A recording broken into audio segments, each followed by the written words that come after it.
Hello friends, welcome to Kaipunyam. ഇന്ന് ഞാൻ ചെയ്യാൻ പോകുന്നത് ഒരു കുക്കീസ് ഐറ്റമാണ്. വളരെ സിമ്പിളായിട്ട് നമുക്കിനി ഇതെങ്ങനെയാണ് ചെയ്യുന്നതെന്ന് നോക്കാം. അതിനുവേണ്ട ഇൻഗ്രീഡിയൻസ് എന്തെല്ലാമാണെന്ന് നോക്കാം. ഞാൻ അതിനുവേണ്ടി ഒരു പാത്രം എടുത്തിട്ടുണ്ട്. ഈ പാത്രത്തിൽ കുറച്ച് ബട്ടറോ നെയ്യോ തടകിയിട്ട് അതിൻ്റെ മുകളിൽ കുറച്ച് ഗോതമ്പ് മാവ്, മൈദാമാവ് ഏതെങ്കിലും ഇട്ട് നല്ല ഒന്ന് സ്പ്രെഡ് ചെയ്ത് വെക്കണം. പിന്നെ ഞാൻ എല്ലാ ഇൻഗ്രീഡിയൻസും ഈ കപ്പളവിലാണ് എടുത്തിരിക്കുന്നത്. ഈ കപ്പിന് 1 കപ്പ് ഗോതമ്പ് മാവ് എടുത്തിട്ടുണ്ട്, ഒരു 1/4 കപ്പ് റവ, പിന്നെ വേണ്ടത് 1/4 കപ്പ് പഞ്ചസാര പൊടിച്ചത്, പിന്നെ വേണ്ടത് ഉപ്പാണ്, ഒരു നുള്ളു ഉപ്പ് വേണം, പിന്നെ 1/4 കപ്പ് ബദാം പൊടിച്ചത്, പിന്നെ ഒരു 1/4 കപ്പ് നെയ്യ് വേണം. പിന്നെ ഇതിന് വേണ്ടത് ഡെസിക്കേറ്റഡ് കോക്കനട്ടാണ്. ഇത് ഓപ്ഷണലാണ്, ഇല്ലെങ്കിൽ ആവശ്യമില്ല. ഇനി നമുക്ക് കുക്കീസ് എങ്ങനെയാണ് ചെയ്യുന്നതെന്ന് നോക്കാം. എടുത്തു വച്ചിരിക്കുന്ന ഇൻഗ്രീഡിയൻസ് എല്ലാം നമുക്ക് ഇനി ഒരു പാത്രത്തിലോട്ട് ഇടാം. ഗോതമ്പ് മാവിന് പകരം നമുക്ക് മൈദാമാവ് യൂസ് ചെയ്ത് കൂടെ ഈ ബിസ്ക്കറ്റ് ചെയ്യാവുന്നതാണ്. റവ എടുക്കുമ്പോൾ നിങ്ങളിത് മിക്സിയിലൊന്ന് ചെറുതായിട്ട് പൊടിച്ചിട്ടാലും നല്ലതാണ്.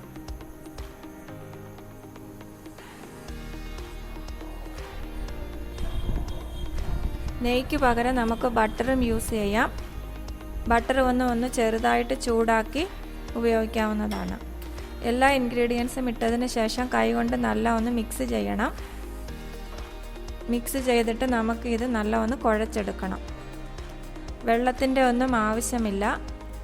പഞ്ചസാര നെയ്യെല്ലാം ഉള്ളത് കൊണ്ട് അത് നമുക്ക് നല്ല കുഴഞ്ഞു കിട്ടും.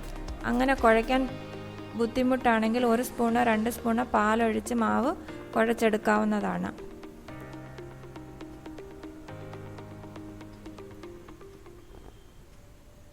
നിങ്ങൾക്ക് വേറെ എന്തെങ്കിലും റെസിപ്പി വീഡിയോസ് വേണമെങ്കിൽ കമൻറ്റ് ബോക്സിൽ എഴുതാൻ മറക്കരുത്. അങ്ങനെ നിങ്ങൾ എഴുതിയാൽ ഞാൻ ആ വീഡിയോ അപ്ലോഡ് ചെയ്യുന്നതാണ്. ഇത് നമുക്കിനി 5 നിമിഷം അടച്ച് വയ്ക്കാം. 5 നിമിഷം അടച്ചെടുത്ത് നോക്കിയാൽ മാവ് നല്ല സോഫ്റ്റായിട്ട് വന്നിട്ടുണ്ട്. ഇനി നമുക്ക് ഇത് ചെറിയ ചെറിയ ഉരുണ്ടകളായിട്ട് ഉരുട്ടിയെടുക്കണം. നിങ്ങൾ കണ്ടുകൊണ്ടിരിക്കുന്ന ഈ വീഡിയോയുടെ താഴെ കൈപുണ്യം എന്ന് എഴുതിയിരിക്കുന്ന അതിൻ്റെ അടുത്ത് ഒരു റെഡ് കളർ ബട്ടൺ ഉണ്ട്. അത് നിങ്ങൾ പ്രസ് ചെയ്യണം. അതുപോലെ തന്നെ അതിനടുത്ത് ഒരു ബെൽ ഐക്കോൺ ഉണ്ട്. അത് പ്രസ് ചെയ്താൽ ഞാനിടുന്ന വീഡിയോ നിങ്ങൾക്ക് ഉടൻ ലഭിക്കുന്നതാണ്.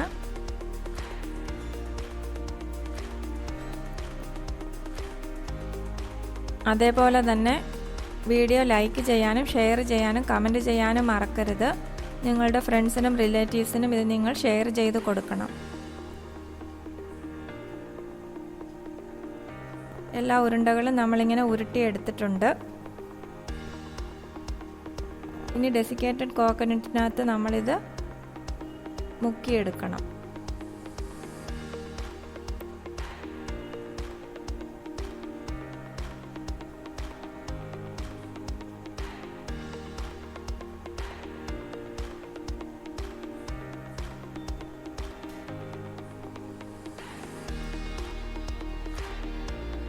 എല്ലാ ഉരുണ്ടകളും അങ്ങനെ ഇതിനകത്ത് മുക്കിയെടുത്ത് വെക്കണം. കുറച്ച് അകലമാ വെക്കണം,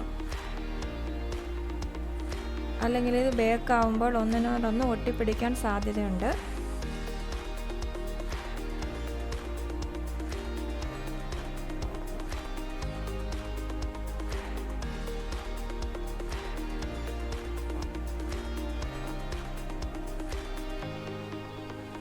ഇനി നമുക്ക് ഡെസിക്കേറ്റഡ് കോക്കനട്ടിനകത്ത് മുക്കാതെ എങ്ങനെയാണ് എടുക്കുന്നതെന്ന് നോക്കാം.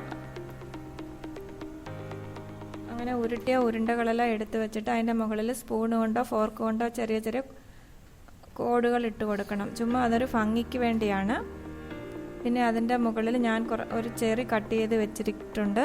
നിങ്ങൾക്ക് വേണമെങ്കിൽ അതിൻ്റെ മുകളിൽ ബാദാമോ കാഷ്നട്ടോ എന്ത് വേണമെങ്കിലും വെക്കാം. നമുക്കിനി ഇത് എങ്ങനെയാണ് ബേക്ക് ചെയ്യുന്നതെന്ന് നോക്കാം.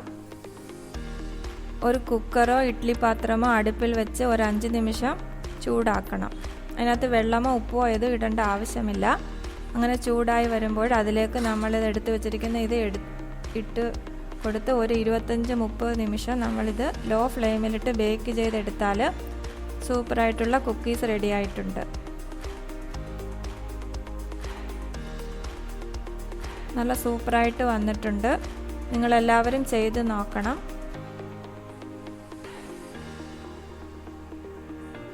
നല്ല ബേക്കായിട്ടുണ്ട്.